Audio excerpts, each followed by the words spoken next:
국민이 매긴 백신 정책 점수입니다. 최근 여론조사 결과가 나왔는데요. 함께 살펴보시죠.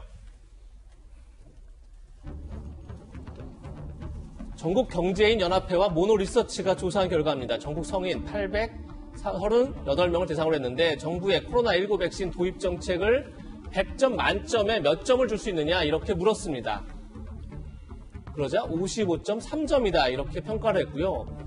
집단 면역이 달성되는 예상 시기는 올해 11월 정부가 발표한 목표치죠.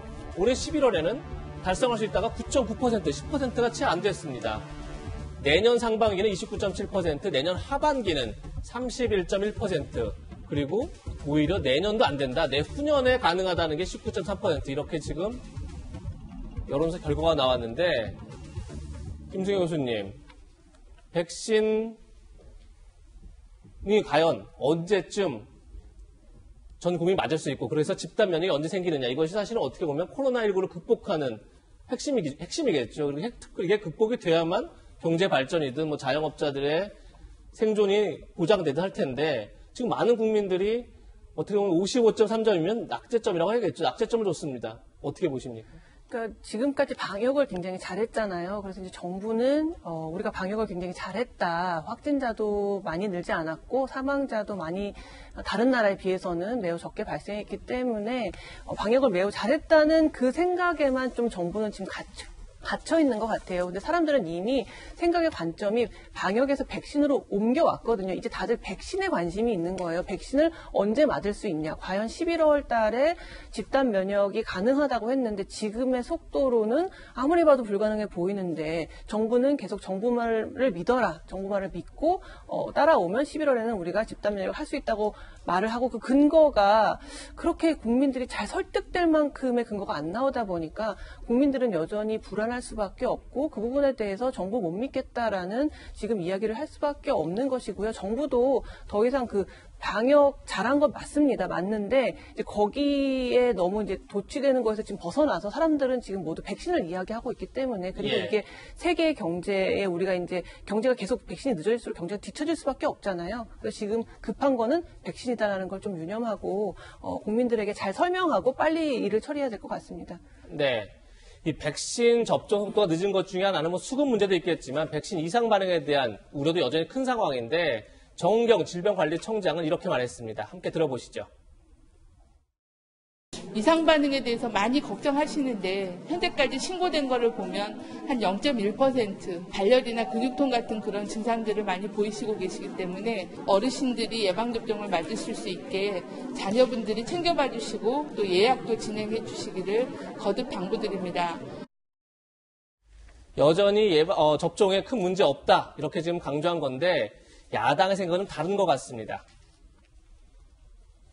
윤희숙 국민의힘 의원은 위험이 적으니 그냥 맞으라는 것은 무책임할 뿐 아니라 접종을 겁나게 만든다. 부작용이 발생한다 해도 국가가 세심히 보살피겠다는 메시지가 국민들에게 필요하다. 이런 입장을 밝혔습니다. 손정희 변호사님, 지금 물론 백신의 이상 반응, 전체 접종 건수에 비하면 굉장히 낮은 수준이죠. 그리고 실제 백신 접종과의 연관성들이 낮은 상황인데 그래도 여전히 국민들의 불안은 적지 않은 것 같아요. 그러니까 부작용은 분명히 존재하는 것이고 사실 독감 주사도 부작용이 다수 나오기 때문에 백신을 맞으면서 부작용이 전혀 없을 것이라는 기대하기 어렵죠. 다만 국민들이 전 세계적으로 백신에 대한 부작용이 실사례로 이렇게 속출하고 있기 때문에 그러니까 득이 훨씬 많은 건 맞겠지만 전체를 봤을 때는 개인은 내가 중요한데 내가 부작용이 대상이 될까봐 누구라도 걱정할 수밖에 없습니다.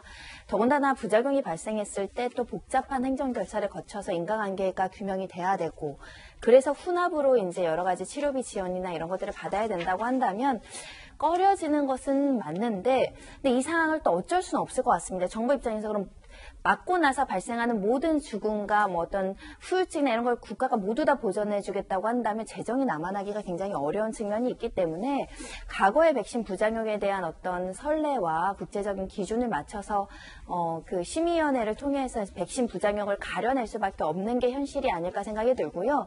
그러니까 정치인들도 이제 무게감, 책임감을 가져야 되는 게 윤희숙 의원이 할 수 있는 비판이라고 생각하지만 그래도 책임 있는 정치인들은 백신이 그래도 맞아야. 그래도 집단 면역이 빨리 발생할 수 있고 사회 안정이 좀 더 빨리 도래할 수 있기 때문에 부작용을 강조하는 것도 중요하지만 그래도 많이 맞아야 된다라는 게 지금 보건기구의 어떤 권고이기 때문에 그렇게 우리가 흘러가야 되지 않을까 합니다.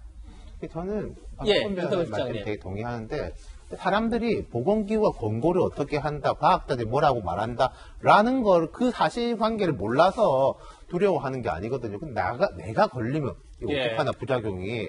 그리고 이제 정부에서는 이게 그 인과관계 없기 때문에 우리는 모른다라고 하면 어떡하냐라는 그 부분이기 때문에 좀 재정적 부담이 있더라도 그 부분을 좀 해결하는 데 집중하는 거 말고는 저는 지금은 방법이 없다고 생각해요. 우리 보건당국이 따로 연구해가지고 백신의 이제 부작용률을 떨어뜨릴 수도 없는 것이고 예. 거기에 대해서 정부가 책임을 져주겠다라는 자세로 나가야 되겠죠. 네.